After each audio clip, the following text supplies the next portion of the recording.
Olá, eu sou Thaís Azevedo e esse é mais um vídeo aqui do meu canal de conhecimentos evolutivos do YouTube. Bom, hoje eu vou falar sobre 5 dicas que estão muito vivas em mim depois do movimento lá na Casa Sula, né? Depois da experiência na Casa Sula. Bom, a primeira dica, que é a mais valiosa de todas, é o fato de trazer a consciência para dentro de nós e a prática de que a criança é sempre em primeiro lugar. E isso, assim, quebra um grande paradigma que eu tinha na minha cabeça. Porque eu sempre achava que, para o meu filho ser independente, para o meu filho ser do mundo, para o meu filho ir, né, para as coisas dele sem medo, eu tinha que ser uma mãe que estimulasse isso, né? Que levasse o meu filho para o mundo, que levasse ele para se conectar com pessoas diferentes, que levasse ele para se socializar. Então, eu sempre tive esse entendimento, né? E aqui, com a Margarita, na Casa Sula, quebrou um grande paradigma. Esse paradigma quebrou dentro da minha cabeça, né? E eu passei a entender que tudo o que a criança precisa nesse momento da vida, até ali, no mínimo, 7 anos, né? No mínimo, porque isso vai muito mais, né? É a mãe, né? O que a criança precisa é a mãe. A criança só precisa da mãe. E ele precisa se sentir seguro com essa mãe, seguro, entendendo que tem um campo de confiança criado entre essa mãe e essa criança, e que esse campo ele é inquebrável. Nada quebra esse campo de confiança, para que daí ele consiga se sentir seguro suficiente para ir para o mundo sozinho por ele mesmo. E não a gente incentivar, e não a gente levar.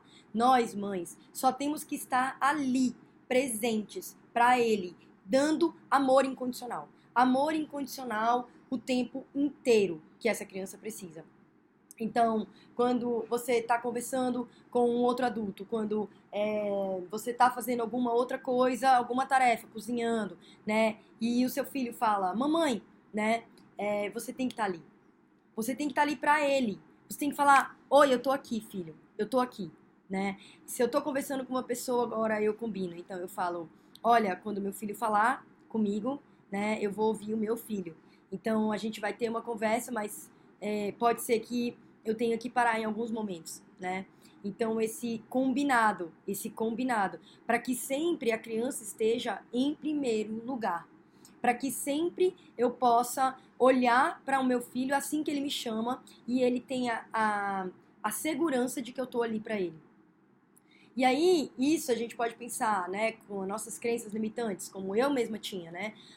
Então, mas se eu fizer isso o tempo todo, ele vai ficar mimado.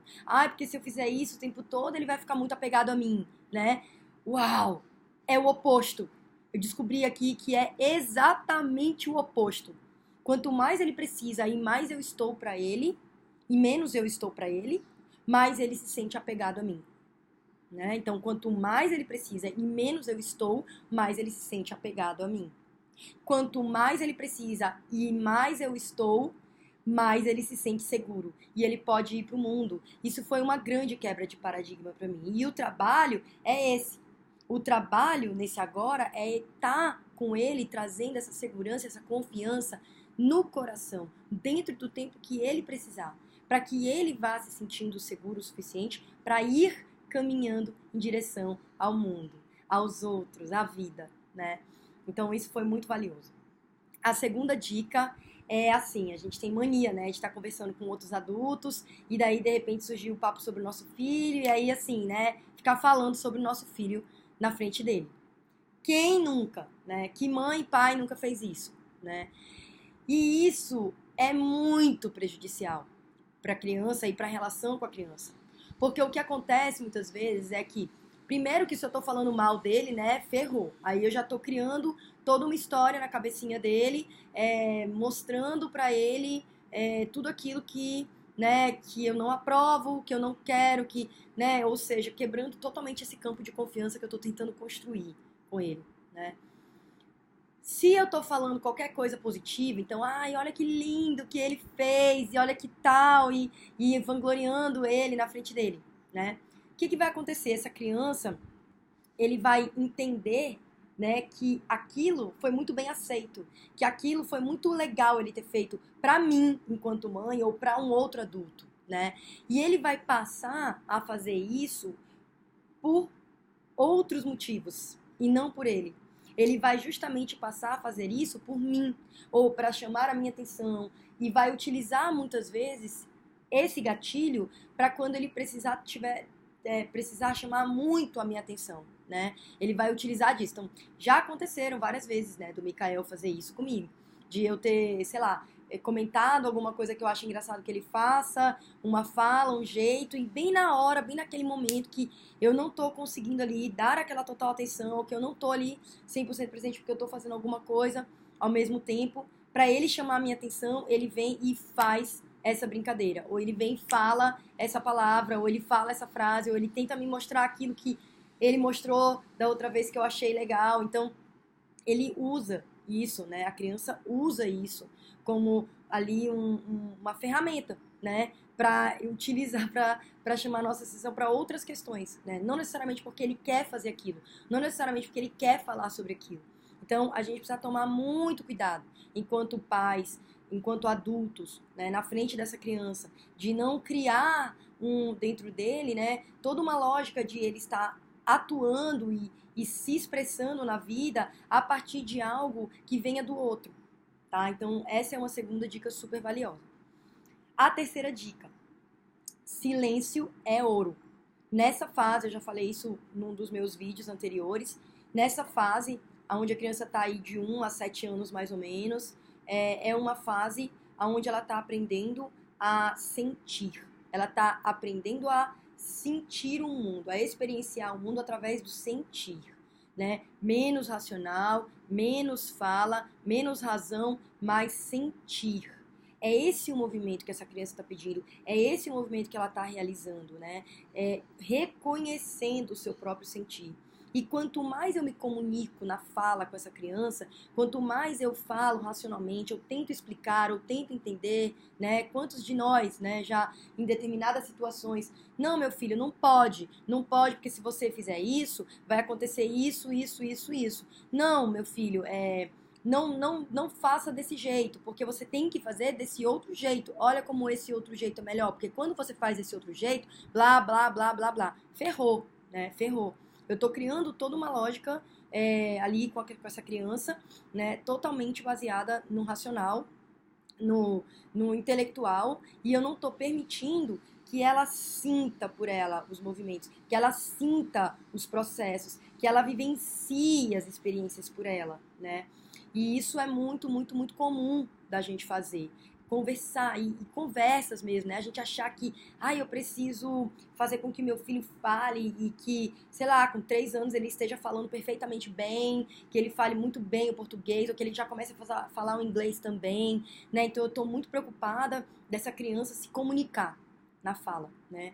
E assim, nossa, assim, quando eu faço isso, eu acelero um processo mental, neural dessa criança, que vai cortar grande parte da possibilidade, da capacidade dela de sentir, de ir fundo no seu próprio sentir, de se experienciar a partir dos sentimentos dela mesma, criando ela mesma depois, né, as conexões, os entendimentos sobre o mundo a partir dela. Então isso também mudou muito minha vida aqui, porque o meu filho é um menino super comunicativo, né? Eu sou uma pessoa super comunicativa, eu falo tal, e eu tinha esse padrão com ele, né? De diálogo, de conversa, tudo. E aí, quando eu cheguei aqui, eu vi todas aquelas crianças super introspectivas, fazendo seus processos, e meu filho não consegue parar de falar, né? E ele mostra o passarinho, e ele mostra não sei o quê, e ele mostra o quê, e ele fala não sei o quê, né? Então, assim, o quanto esse processo está tirando ele do movimento de ir para dentro, de ir realmente para dentro, olhando quem ele é, sentindo dentro dele as experiências da vida, né? Então agora estamos nesse estudo, né, de mais silêncio e mais, né, respostas diretas e sucintas. Ai, mamãe, por que que esse passarinho voa, né? Por que que esse passarinho estava naquela árvore, né? Então, assim, por quê, meu filho? Porque ele estava descansando, ponto, né? Não preciso ficar explicando a árvore, o passarinho e isso e aquilo, né? E muitas vezes o legal é a gente se comunicar nesse momento também com o corpo, né? Trazendo o movimento, né, daquilo que a gente está conversando. Então, ai mamãe, você viu, olha, você viu o bicho, ele passou muito rápido, olha, olha. E aí, filho, o bicho passou, né? Muito rápido.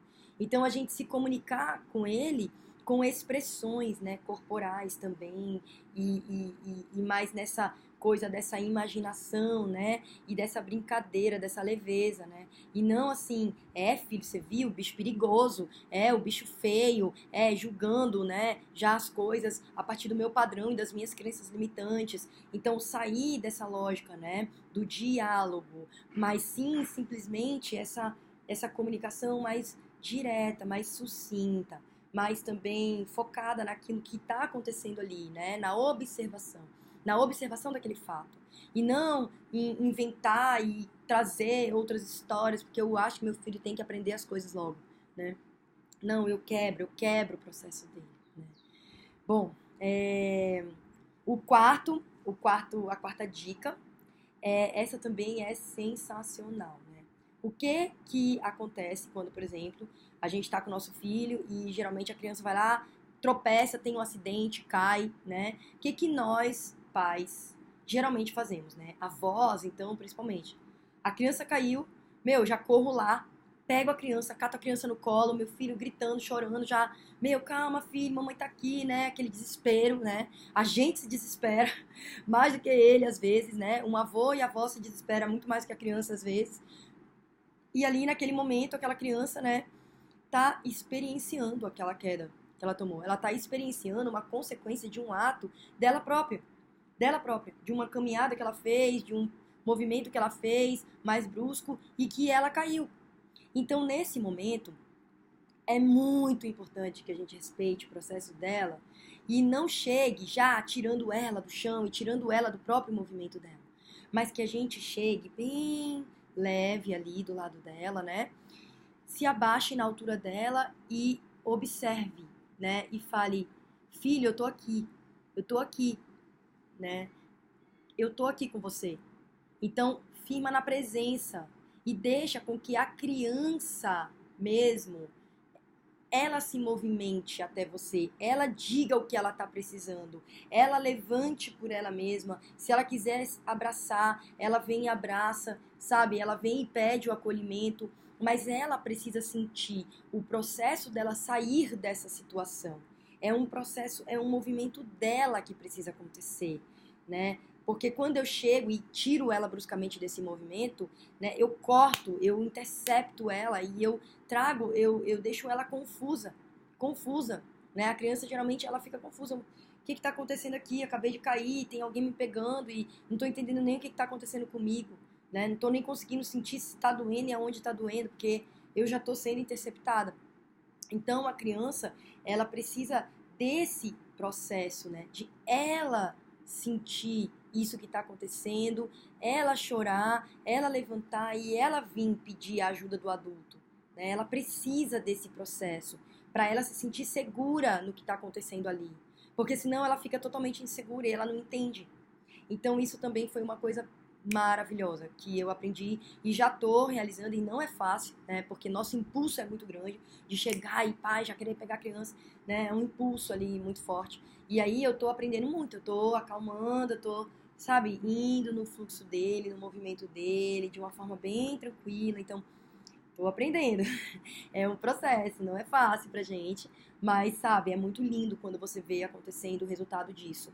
Você vê a criança mais empoderada do próprio corpo dela, né? Mais conseguindo ter mais consciência do próprio corpo dela. Então, é muito lindo isso. E por último, a última dica de hoje, ambiente preparado. Ambiente preparado. O ambiente preparado, ele leva a criança a alcançar a própria autonomia. Essa é a quinta dica.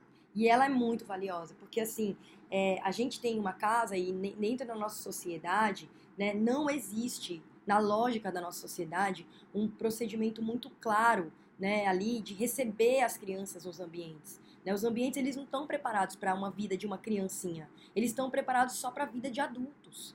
Eles não estão preparados para a vida de crianças. Então, essa criança, ela não consegue ter a própria autonomia porque as coisas não estão na mesma altura dela, né? Então, é muito importante a gente transferir esse ambiente preparado da Casa Sula e desse espaço de aprendizagem para dentro da nossa casa, né? À medida que a gente puder e for possível. Então, por exemplo, tem lá a pia do banheiro. Não dá para fazer uma pia menor para criança, não dá para fazer um outro esquema. Põe uma escadinha.